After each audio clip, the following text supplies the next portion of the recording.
stoic special ops soldier versus homebody tech genius. An earthquake unleashed a strange and massive energy. Every species on the planet went into crazy evolution. This evolution was like the Cambrian explosion over 500 million years ago. People called this disaster the Second Cambrian. But the truth goes way deeper than that. Fast-breeding bacteria made it impossible to store food. Rapidly mutating plants and animals put human safety at unprecedented risk. Humans went from global dominators to a species struggling just to eat, overnight. Humanity tumbled from the top of the food chain and began its desperate fight for survival in the apocalypse. Facing doomsday, Kangsha thought he must be the most useless man in the world. But then he met Cheng Tianbi, a tough and handsome special ops soldier. From that moment, fate began to turn. They fought side by side, never leaving each other. No matter how tough the road ahead, Cheng Tianbi swore to protect the man beside him. Beijing time, 4:27 p.m. Disturbing news arrived. A massive 8.3 magnitude earthquake hit the Golmud region of Qinghai. The tremors reached hundreds of kilometers. The full impact of the quake is still hard to measure, but the epicenter sits over 4,000 meters above sea level. Kangsha jolted awake by the tremor. He grabbed his phone and scrolled through the non-stop earthquake alerts. His group chat was blowing up with discussions about the quake. His fingers flew across the keyboard. So it was an earthquake. Could feel it even this far away. Shook me right out of sleep. Thought I was imagining things. The second he sent, his phone rang urgently.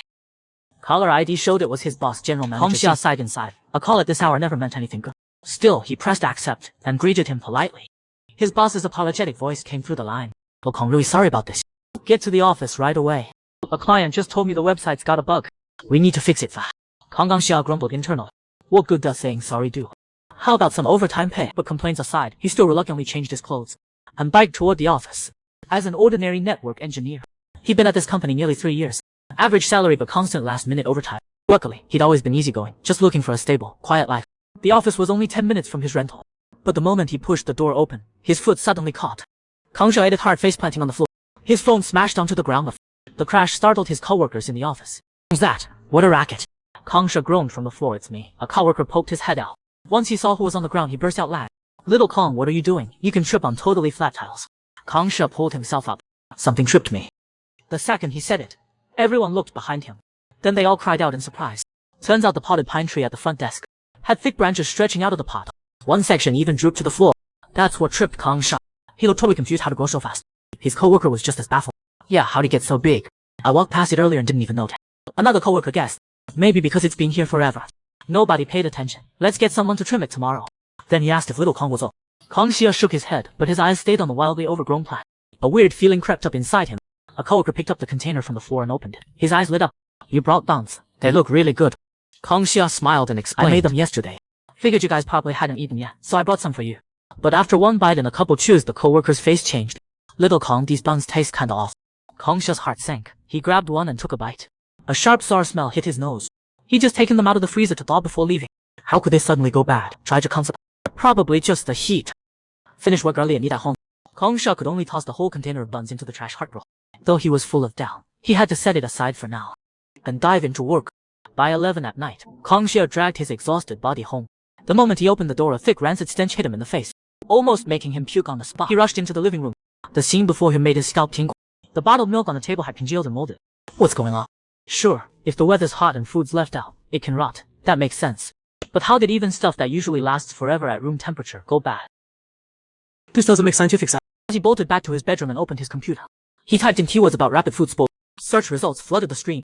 People all over the country were claiming their food was rotting at abnormal speeds. Judging by the IP addresses posting this stuff, most were from Central and West.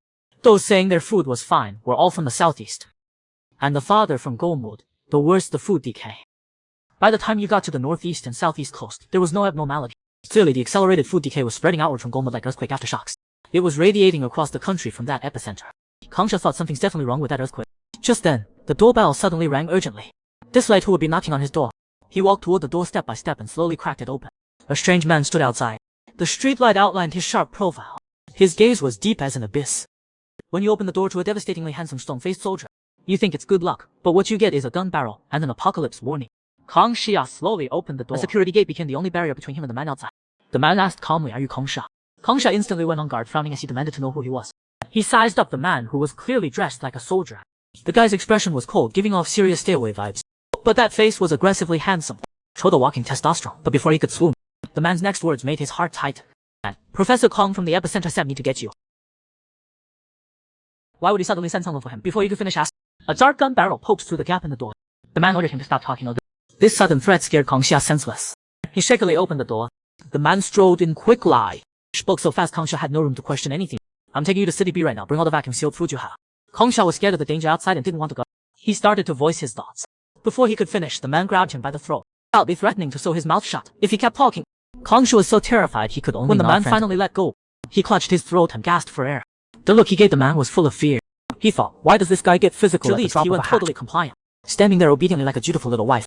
After hesitating a moment, Kangsha carefully asked why his uncle wanted him to go to City B. His uncle's phone was off and he couldn't reach him. The man tossed him a note without even looking back. He unfolded it. It was a handwritten letter. It mainly said City Y wasn't safe. They were each other's only family now. We should follow Chang Tianbi to City B. That familiar tone was definitely his uncle's style. As a leading expert in biology, his uncle never cried wolf. If this letter was real, then humanity's environment had truly undergone massive change, and this change would only get worse.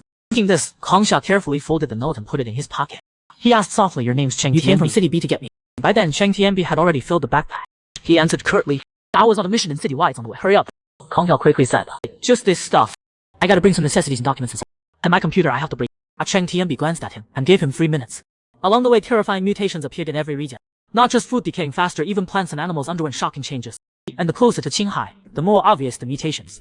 What really happened with that Earth? You definitely know more than me. Can you tell me what's really going on? Why is everything mutating? Chang Tianbi only said 2 words. Kangsha's eyes widened in shock. Chang Tianbi added that they were calling it evolution. Turns out in some people's eyes, for plants, animals, and microbes, getting bigger, breeding faster, and gaining aggression, or were all benefits brought by evolution. But if they kept evolving, humanity would face doomsday. The two drove toward the airport. But the main road was already jammed tight, cars stretching endlessly. Clearly more and more people realized the danger, and wanted to escape this place about to fall. Chang Tianbi got out decisively. He yanked Kangsha out of the passenger seat, planning to walk. Kangsha shouted at him. Over 20 kilometers on foot, how can we possibly make it? But Chang Tianbi didn't listen. He kicked the car door shut, and just said keep moving forward. And Chu unknowingly reached the commercial street. Kangsha knew this area well. His office was nearby. He suggested cutting through the commercial street to save time. But the second he finished speaking, Chang Tianbi's face changed. Then he quickly grabbed him and dove sideways. Wuxia only heard a faint swishing sound by his ear. He steadied himself and looked up. How the potted pine at his office entrance had fired over 100 dark green needles right where they'd been standing. Wuxia was so scared he couldn't speak, his heart full of terror. He couldn't understand why this ordinary potted pine would suddenly attack him. Stone-faced soldier Chang Tianbi's hardcore protection. His uncle's mysterious. Same mutations of plants and animals. This escape route from City Y to City B was like one giant mystery. Who knows how much danger still lurks? Waiting for Kangsha and Chang Tianbi, can they reach City B and reunite with his uncle? What other terrifying creatures and deadly obstacles will they face along the way? Let's look forward to what happens next. See if they can find hope for survival in this apocalyptic world. This episode, the Potter turned into a deadly killer. This episode goes straight into hell mode. 12-foot tall man eating monkeys, a bizarre 8-degree temperature drop, and unknown energy spreading globally. Kangsha and the stone-faced soldiers escape. Chang Tianbi pulled Kangsha. He gripped his wrist tightly, not daring to waste a second. He bolted off into the distance.